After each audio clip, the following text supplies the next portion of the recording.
जय हिंद एवरीवन। कैसे है? सबको पता है कि एक ऑलरेडी हमारी चैनल है, ये सेकंड चैनल स्टार्ट कर रहे हैं। पहला वीडियो है, पहला वीडियो होगा हमारा नाइन्थ सीबीएसई की जो नई बुक आई है कावेरी, उसका first chapter, how I taught my grandmother to read. Real story है। स्टोरी के नरेटर सब लोग उनको जानते होंगे, सुधा मूर्ति जी, जो इन्फोसिस के वन ऑफ द फाउंडर है, जिन्होंने इन्फोसिस ढूंढी थी अपने हस्बैंड नारायण मूर्ति के साथ। सब कुछ स्टोरी मस्त एकदम जानेंगे। एआई विजुअल्स भी आएंगे, फोटोज वीडियोस एवरीथिंग, और एकदम प्रैक्टिकल और रियलिस्टिक वे में आपको पूरा चैप्टर समझ में आ जाएगा। कोई टेंशन लेने की जरूरत है नहीं। उसके पहले पहला वीडियो है, कुछ चीजें आपको पहले ही बता दूं।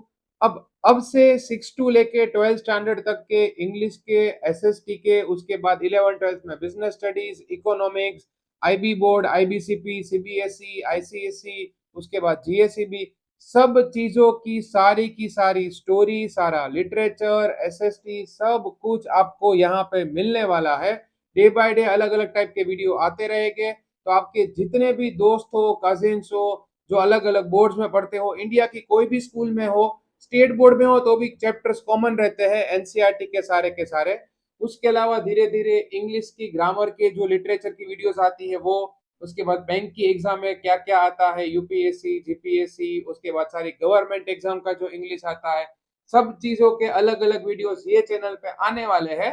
और ये चैनल सिर्फ और सिर्फ उन लोग के लिए है जो कोई एग्जाम का प्रिपरेशन करेंगे, जिनको कॉमन इंग्लिश या एसएसटी में प्रॉब्लम आ रही है, या 11 12 की इंग्लिश में प्रॉब्लम आ रही है, या business studies, economics, turn by turn धीरे धीरे सारी चीजें आती जाएगी। तो हो सके उतने ज्यादा लोगों के साथ ये वाला वीडियो पहले ही शेयर कर दीजिएगा।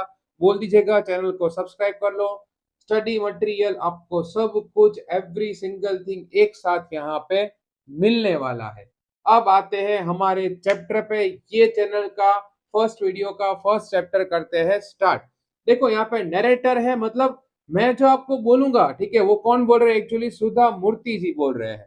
अब वो ये कहना चाहते हैं कि जब वो 12 इयर्स के थे, तो वो नॉर्थ कर्नाटका के एक छोटे से गांव में रहते थे। चलो एक अज्यूम कर लेते हैं कि ये 1970s, बिकॉज सुधा मूर्ति जी को आप लोग जानते हो, वो अभी भी बोल सकते हैं कि 70 to 80, मुझे उनकी एग्जैक्ट एज नहीं पता है, 70 to 80 इयर्स के हो गए। तो लेट्स अज्यूम कि ये 1970s 1980s की स्टोरी है, कि वो टाइम पे वो नॉर्थ कर्नाटका में रहते थे एक छोटे से गांव में। अब वो रहते थे अपने ग्रैंड मदर के साथ। पहले की आपको पता है कि गांव होता है छोटा सा, गांव का माहौल किस तरह होता है, बच्चे एंजॉय करते हैं, वही वाला सिंपल अपने बोल सकते हो कि 1970s का इंडिया आप इमेजिन कर सकते हो। अब ग्रैंड पेरेंट्स के साथ रहते थे ये। वो टाइम पे ट्रांसपोर्टेशन सिस्टम तो आपको पता ही है, इतना अच्छा होता नहीं था। अब एक बस आती थी। बस में क्या आता था? एक्चुअली पैसेंजर तो आएंगे ही, कॉमन सेंस की बात है। पैसेंजर के साथ एक मैगजीन आता था। वो मैगजीन में एक पर्टिकुलर, बहुत पॉपुलर वो टाइम पे एक राइटर थी जिसका नाम था त्रिवेणी। अनफॉर्चुनेटली कर्नल लिटरेचर के लिए उनकी डेथ बहुत जल्दी हो गई थी। बट त्रिवेणी इतना ज्यादा पॉपुलर मैगजीन हुआ करता था, मतलब त्रिवेणी ने जो जो अलग अलग टाइप के मैगजीन लिखे हुए त्रिवेणी जी ने, वो बहुत पॉपुलर हुआ करता था। तो लोग क्या करते थे, they will be more than eager कि यार जब भी बस आएगी लोग दौड़ के उनके पास जाएंगे, उनको मैगजीन देखना होता है। आप में से बहुत लोग को पता होगा कि कभी कभी हम लोग क्या करते हैं कि जो न्यूज़पेपर आते हैं ना, we are we were never excited for any kind of a newspaper. We will be more than excited for particular kind of सब एक्स्ट्रा जो मैगजीन आता है ना, उन लोग के लिए हम बहुत ही एक्साइटमेंट रहते हैं। हमारे सॉरी, मतलब उन लोग, वो चीजों के लिए हम बहुत ही एक्साइटेड रहते हैं। अब 70s की बात चल रही है, 1970s, कोई सोर्स ऑफ एंटरटेनमेंट। देखो आजकल तो हम बोरिंग फील कर रहे हो तो फोन ले लो, ये ले लो, Insta, games, lots of stuff, बहुत चीजें हैं। वो टाइम ऐसा कुछ था नहीं। तो वो मैगजीन का नाम था कर्मवीरा। कर्मवीरा मैगजीन आता था, और कर्मवीरा मैगजीन को इनकी ग्रैंड मदर, उनको सुनना बहुत पसंद था। अब यहाँ पे आती है एक प्रॉब्लम। सुधा मूर्ति जी क्या बोल रहे हैं कि मेरी ग्रैंड मदर को रीड करना नहीं आता था, मतलब वो इतने पढ़े लिखे नहीं थे, तो उनको रीड करना, राइट करना, वो सब चीजें नहीं आती थी। तो सुधा मूर्ति जी क्या करते थे, एवरी सिंगल टाइम उनको वो रीड करके सुनाते, मतलब डिक्टेट करेंगे उनको, ये सुनते थे। सुनने के बाद she will be more than excited for the next particular stuff, जो मतलब नेक्स्ट मैगजीन में जो एपिसोड आने वाला है, उसके लिए वो एक्साइटेड रहती थी। इसका एक मस्त आपकी लैंग्वेज में एग्जांपल दूं, हम लोग कैसे कोई वेब सीरीज देखते हैं तो आपको पता है वेब सीरीज वाले जानबूझ के वही करते हैं कि मान लो कि 6th या 7th एपिसोड है तो हम लोग को लटका के रखेंगे और we will be more than excited कि अरे यार अब नेक्स्ट एपिसोड में क्या होने वाला है। बस तो ये मैगजीन वाले भी वही करते हैं। तो स्टोरी हाफ छोड़ते थे, फिर वापस आएगा नेक्स्ट थर्सडे या नेक्स्ट वेडनेसडे को वापस मैगजीन आएगा, उन लोग के लिए लोग वापस वेट करते थे। देखो त्रिवेणी जी की लिटरेचर या त्रिवेणी जी का जो मैगजीन उनकी स्टोरी टेलिंग इतना फेमस क्यों था, वो साइकोलॉजिकल प्रॉब्लम्स जो होते हैं ना, जो कॉमन ह्यूमंस जो सफर करते हैं उनको एकदम इजी लैंग्वेज में बताते थे। अब एक मैगजीन में स्टोरी क्या थी कि एक पर्टिकुलर वुमेन थी, हम बोल सकते हैं वो भी एजेड थी, तो उनको एक्चुअली काशी यात्रा पे जाना था। आप सबको पता है कि हिंदू जैसा मानते हैं कि काशी और वाराणसी जाने से हमें पुण्य प्राप्त होता है, या वाराणसी में आपको पता है सब लोग चाहते हैं कि उनकी डेथ वहां पे हो। तो वुमन को काशी यात्रा पे जाना था। तो what kind of thing she was doing at that time, she was gathering a lots of money together that I want to go Kashi यात्रा। अब फिर उसने क्या देखा कि उसके ही नेबरहुड में there was one particular girl who was a orphan girl. Orphan का मतलब होता है कि वो एक अनाथ बच्ची थी। अब उसकी शादी तय हुई थी, अब मैरिज के लिए उसके पास पैसे नहीं थे। देखो ये स्टोरी के अंदर स्टोरी है, यहाँ पे हम सुधा मूर्ति जी के उनके ग्रैंड मदर की उनकी बात नहीं कर रहे हैं। बाहर की एक और होता है ना, अपने मूवी में देखा होगा स्टोरी के अंदर स्टोरी आती है, बस तो ये सेम वही वाला है। तो वो जो स्टोरी रीड कर रहे थे उसमें ये सब चीजें हो रहा है काशी यात्रा में, जो एक मैगजीन था वो टाइम पे। अब ये क्या हुआ, वुमन ने देख लिया कि इसको शादी करनी है, एक काम करती हूँ, जो मेरे पास पैसे हैं मैंने गैदर किए हुए मैं इसको दे देती हूँ, कि कोई बात नहीं वहां जाके पुण्य लू उससे ज्यादा यहाँ इसको पैसा दे के पुण्य ले लू। आपको पता है ये अचीव करने वाले पुण्य कैसे भी अचीव कर लो कोई फर्क पड़ता नहीं है, भगवान सब कुछ देख ही रहा है। तो एक ये स्टोरी हुआ करती थी वो टाइम पे। और ये स्टोरी में जो वुमेन थी उनको लॉर्ड विश्वेश्वरा मतलब उनके पास जाना था। मतलब एक टाइप के आपको पता है हमारे हिंदुज में अलग अलग टाइप के बहुत सारे भगवान होते हैं, कोई भी भगवान में आप मानो कोई फर्क नहीं पड़ता है, एनर्जी तो सब जगह सेम ही मिलती है। अब इनकी ग्रैंड मदर जिसका नाम था क्रिस्टका, मतलब वो साउथ इंडियन नेम था, उनको रीड करना राइट करना नहीं आता था। तो वो केयरफुली पूरी की पूरी स्टोरी सुनेगी, और जब भी कोई मैगजीन आता था नेक्स्ट, तो सारा काम वाम सब कुछ छोड़ के इसके पास बैठी रहती थी। सुधा मूर्ति जी उनको डिक्टेट करेंगे। अब सुधा मूर्ति जी वो टाइम पे सिर्फ 10 ईयर्स के थे, सोच लो, छोटी बच्ची बोल सकते हो ना आप, 10 या 12 ईयर्स के। वो उनको रीड करते थे और वो क्या करते थे धीरे धीरे सब कुछ सुनते थे। और जैसे ही स्टोरी खत्म होगी she would be more than eager, वो सुधा मूर्ति जी ग्रैंड मदर की अब नेक्स्ट स्टोरी में क्या होने वाला है, और ईगरनेस रहती थी। फिर वो क्या करते थे कि आपको पता है गांव में इवनिंग के टाइम में क्या होता है, लोग इकट्ठा होते हैं, सब लोग बातें करते हैं, हमारे लैंग्वेज में इसको पंचायत बोलते हैं। अब लोग क्या करते, जैसे आपको बताया हम लोग ने एग्जाम्पल लेते हैं, आप में से अगर 5-6 फ्रेंड है, वो सब लोग एक साथ मिलके कोई वेब सीरीज देख रहे हो, तो आप क्या करोगे, उसको डिस्कस करोगे कि अरे हाँ यार ये एपिसोड में ये तो मर चुका है, मुझे लग रहा है नेक्स्ट एपिसोड में वो भी मर जाएगा, ये भी होने वाला है। तो उनकी ग्रैंड मदर क्या करती थी, उनकी सारी फ्रेंड्स को इकट्ठा करके वो डिस्कस करती थी, इस बार तो ये हुआ है, उसके बाद अब नेक्स्ट मैगजीन में पता नहीं या नेक्स्ट वीक में जो एपिसोड आएगा उसमें क्या क्या होने वाला है। सारे बच्चे हैं वो गांव में खेलते रहते थे और ये लोग डिस्कस करते थे टेम्पल के आगे, इवनिंग का जो यूजुअल स्टफ कोई भी इंडियन विलेज का होता है वो।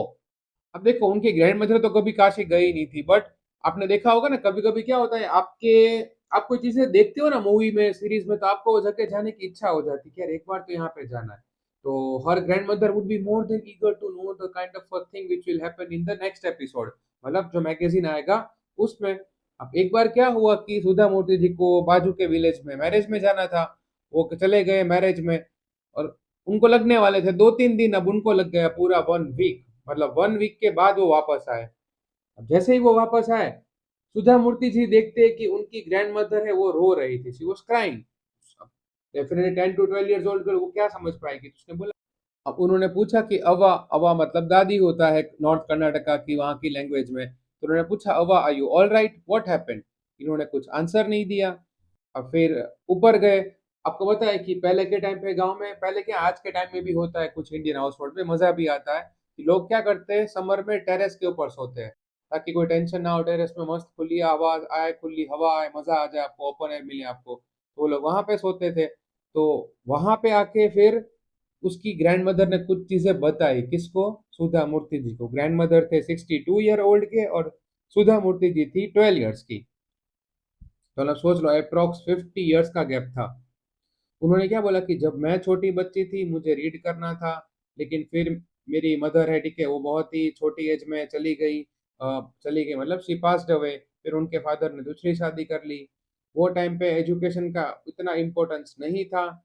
देखो ये सुधा मूर्ति जी के भी ग्रैंड मदर बोल रहे हैं, मतलब सोच लो। हमें पता है कि 1970s में भी इंडिया में वुमेन के लिए एजुकेशन इतना इम्पोर्टेंट नहीं था। तो we are talking about before 50 years, मतलब आप बोल लो 1940s 1930s की बात कर रहे हैं। तब पे वो टाइम पे तो किसी भी लड़की को पढ़ाना मतलब इट्स लाइक इम्पॉसिबल, सोसाइटी को करने नहीं देगी। तो उन्होंने क्या बोला, छोटी एज में शादी हो गई थी, फिर बच्चे, फिर उनके बच्चे, तो मेरी पूरी जिंदगी उसमें चली गई। So I never went to school even if I wanted to. मुझे स्कूल जाना था बट मैं स्कूल नहीं जा पाई, and that was the only reason I always wanted कि मेरे चिल्ड्रन और मेरे ग्रैंड चिल्ड्रन, ठीक है, वो सब अच्छे से पढ़ लिख सके। तो उन्होंने क्या बोला, एज यूजुअल कर्मवीरा आया था, तुम थी नहीं, मुझे रीड करना था but I couldn't read. Could be possible I thought that I ask to villagers, की बोले मैं विलेजर्स को पूछूंगी, बट अशेम मतलब थोड़ा शर्म तो आएगी ना, बोले विलेजर्स को पूछूंगी क्या सोचेंगे मेरे बारे में। मुझे जानना था, फ्री भी थी, बट सोचो, इसलिए उसने क्या बोला कि इंडिपेंडेंट होना, चाहे वो मेंटल इंडिपेंडेंट हो, फाइनेंशियली हो, या सबका आपको रीड करना आता हो, बहुत ज्यादा इंपॉर्टेंट है।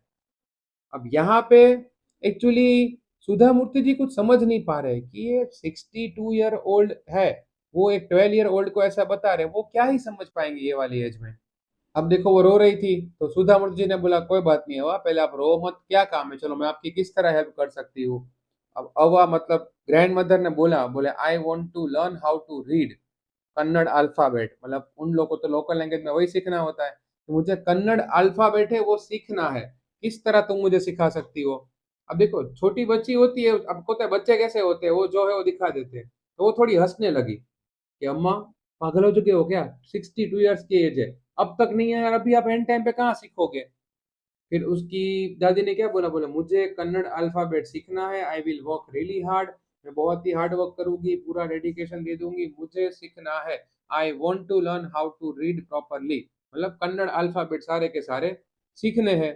अब सुधा मूर्ति जी सोच रहे हैं, बोले कोई बात नहीं, उनको तो आता ही था रीड करना और राइट करना सब चीजें, बोले कोई बात नहीं सिखा दूंगी मैं। अब वो क्या करते थे, एवरी सिंगल डे सुधा मूर्ति जी इनको अलग अलग टाइप के पहले कन्नड़ अल्फाबेट सिखाते थे, फिर स्टोरी टेलिंग सिखाते थे। ऐसे करते धीरे धीरे धीरे धीरे इनका ट्यूशन स्टार्ट कर दिया। अब सुधा मूर्ति जी ने देखो नरेट कर, ये ऑटोबायोग्राफी है, ऑटोबायोग्राफी का मीनिंग क्या होता है, उन्होंने खुद के बारे में लिखा है कि what kind of things she have seen eight that time. उन्होंने क्या बोला कि मुझे पता नहीं था कि अव्वा मतलब मेरी खुद की ग्रैंड मदर मेरी पहली स्टूडेंट होगी, और आगे जाके एक्चुअली आगे जाके सुधा मूर्ति ने जब जॉब की थी तो उन्होंने बहुत सारे बच्चों को कंप्यूटर साइंस पढ़ाया था। मतलब उनकी जब स्टार्टिंग जर्नी हुई थी, ठीक है, बिफोर इन्फोसिस, तो उसमें उन्होंने बहुत सारे बच्चों को पढ़ाया भी था। तो वही बोल रहे कि मुझे थोड़ी ना पता था कि बाद में मैं इतने सारे बच्चों को पढ़ाऊंगी, लेकिन मेरे फर्स्ट स्टूडेंट थी वो मेरी ग्रैनी थी, मतलब मेरी दादी थी।